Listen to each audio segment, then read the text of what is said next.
नमस्कार, मैं हूं अंकुर और आप देख रहे हैं सत्य हिंदी का न्यूज बुलेटिन। एक नजर अब तक की सुर्खियों पर। हमास युद्ध विराम बढ़ाने पर राजी हो गया है। इजराइल के प्रधानमंत्री बेंयामिन नेतन्याहू ने भी सकारात्मक रुख दिखाया है, लेकिन अभी दोनों पक्षों की ओर से औपचारिक ऐलान नहीं किया गया है। कल अल जजीरा चैनल के मुताबिक मिस्र, कतर और संयुक्त राज्य अमेरिका 4 दिवसीय संघर्ष विराम को आगे बढ़ाने की कोशिश में जुटे हुए हैं। गजा में इजरायली सेना को संबोधित करते हुए नेतन्याहू ने कहा, हमें कोई नहीं रोक सकता। हालांकि नेतन्याहू ने अमेरिकी राष्ट्रपति से कहा है कि वो हर 10 बंदियों की रिहाई के बदले युद्ध विराम को 1 दिन के लिए बढ़ा सकते हैं। यानी हमास जब तक रोजाना 10 बंधक छोड़ता रहेगा, इजरायल युद्ध विराम बढ़ाता रहेगा। खाद्य और नागरिक आपूर्ति मंत्री छगन भुजबल ने अपनी ही सरकार के लिए मुश्किलें खड़ी कर दी हैं। उन्होंने मराठों को कुणबी प्रमाण पत्र दिए जाने का विरोध किया है। इस मामले में अपनी ही सरकार द्वारा गठित न्यायमूर्ति संदीप शिंदे समिति को रद्द करने की मांग की है। उन्होंने कहा है कि समिति का गठन किया गया है, लेकिन सुप्रीम कोर्ट ने कहा है कि मराठा समुदाय पिछड़ा नहीं है। उन्होंने ये भी कहा कि हाल के दिनों में मराठों को दिए गए कुणबी जाति प्रमाण पत्र को रद्द कर दिया जाना चाहिए।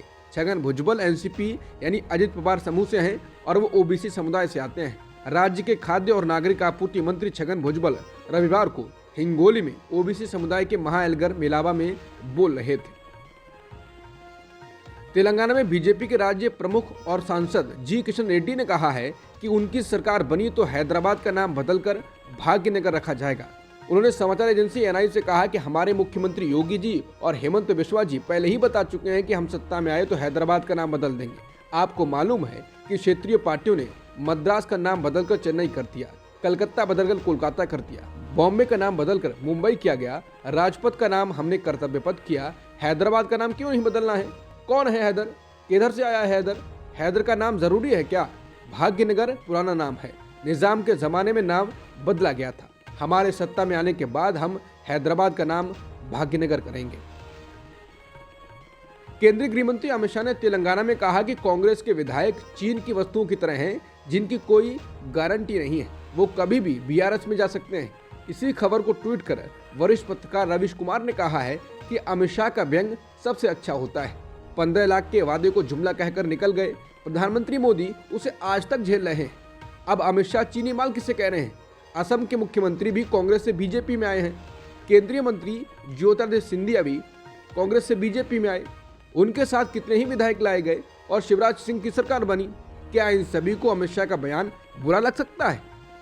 क्या ये लोग बयान देंगे कि उन्हें चीनी माल होने पर गर्व है? क्या वो लोकल हैं, चीनी नहीं? इस बयान का गजब का असर होगा। नतीजे के बाद कांग्रेस के विधायकों पर दबाव आ जाएगा कि बीजेपी में गए तो जनता चीनी माल कहेगी। अमित शाह को बताना चाहिए कि उन्होंने बिना गारंटी वाले चीनी माल को अपनी पार्टी में ही क्यों जुटाया है। फिलहाल शिंदे साहब और अजित पवार को परेशान होने की जरूरत नहीं है, दोनों कांग्रेस से थोड़े ही ना बीजेपी में आए हैं। तेलंगाना में प्रियंका गांधी ने आज प्रदेश अध्यक्ष रेवंत रेड्डी की जमकर तारीफ की। उन्होंने कहा कि जब मैं पहली बार रेवंत जी से मिली तब मुझे पता चला कि उनके दिल में तेलंगाना की जनता के लिए दर्द है। उन्होंने मुझे अपने 20 साल के संघर्ष के बारे में बताया। सबसे अच्छी बात मुझे ये लगी कि रेवंत जी ने कभी ये नहीं कहा कि मुझे कोई पद चाहिए। उन्होंने कहा कि वो केवल तेलंगाना के बदलाव और विकास के लिए काम करना चाहते हैं।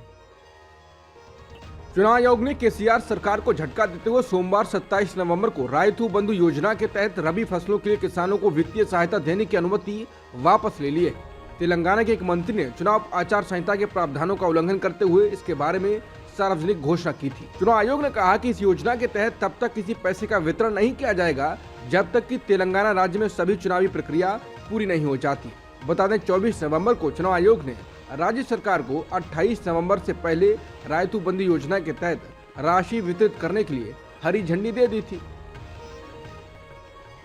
केंद्रीय गृह राज्य मंत्री अजय कुमार मिश्रा टेनी का कहना है कि नागरिकता संशोधन अधिनियम यानी CAA के नियम केंद्र द्वारा 30 मार्च 2024 तक तैयार कर लिए जाएंगे। मंत्री ने पश्चिम बंगाल के उत्तर 24 परगना जिले के ठाकुर नगर में दलित मतुआ उत्सव में भाग लेने के दौरान इसकी घोषणा की। देश में लोकसभा चुनाव अप्रैल 2024 में होने वाले हैं।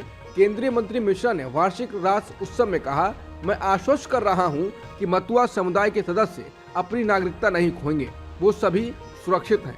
मेरे पास जो नवीनतम जानकारी है उसके अनुसार CAA के लिए कानून 30 मार्च 2024 तक तैयार कर लिया जाएगा। बता दें केंद्र ने पहले भी कहा था कि वो CAA के लिए कानून बनाने की प्रक्रिया में है। ओडिशा के मुख्यमंत्री नवीन पटनायक के करीबी सहयोगी और पूर्व आईएएस अधिकारी वी कार्तिकेयन पांडियन सोमवार को औपचारिक रूप से बीजू जनता दल में शामिल हो गए।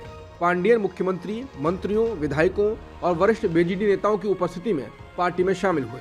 अक्टूबर में ओडिशा कैडर के आईएएस अधिकारी रहे पांडियन ने अपनी नौकरी से इस्तीफा दे दिया था और उसके तुरंत बाद ही उन्हें modern Odisha and transformational initiative का प्रमुख नियुक्त किया गया था।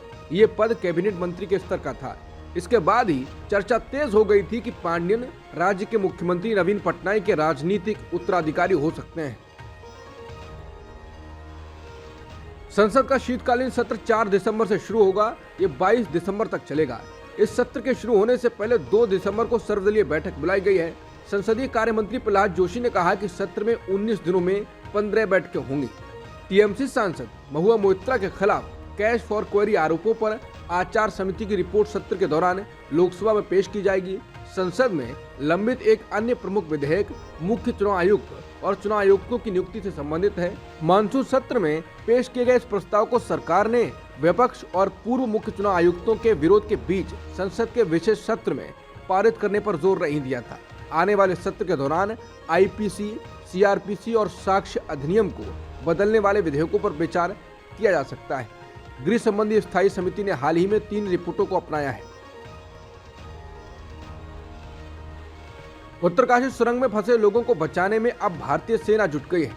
वर्टिकल ड्रिलिंग में लगी अमेरिकी ऑगर मशीन में तकनीकी खराबी आने के बाद अब सेना अपने उपकरणों के साथ पहुंची है।